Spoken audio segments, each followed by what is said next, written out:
ভারত মহাসাগরে সোমালিয়ার জলদস্যুদের কবলে পড়া বাংলাদেশি পতাকাবাহী জাহাজ এমভি আবদুল্লাহর নাবিকরা মুক্তির দিন গুনছেন। অপেক্ষা করছেন পরিবারের মানুষগুলোর প্রিয় মুখটাকে একবার দেখার জন্য। তাই ঈদকে সামনে রেখে জিম্মি নাবিকদের তাদের পরিবারের কাছে ফিরিয়ে দিতে চেষ্টার কোনো কমতি রাখেনি জাহাজ মালিকপক্ষ। দস্যুদের সঙ্গে জাহাজ কর্তৃপক্ষের মুক্তিপণ নিয়ে সমঝোতা হয়েছে, এমনকি মুক্তির ইঙ্গিতও পাওয়া গেছে।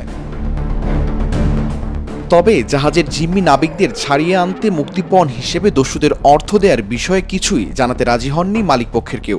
এমনকি কত টাকা দেয়া হচ্ছে তাও বলা হয়নি। কবির গ্রুপের মিডিয়া উপদেষ্টা মিজানুল ইসলাম বলেন, জাহাজে জিম্মি নাবিকরা সুস্থ আছেন, দস্যুদের সঙ্গেও তাদের আলোচনা চলছে এবং দ্রুতই এই সংকট নিরসন হবে বলে আশাবাদী মালিকপক্ষ। তারা চেষ্টা করছে ঈদের আগেই জিম্মি নাবিকদের দেশে ফিরিয়ে আনার। এই লক্ষ্যে তারা কাজও করছে বলে জানান তিনি।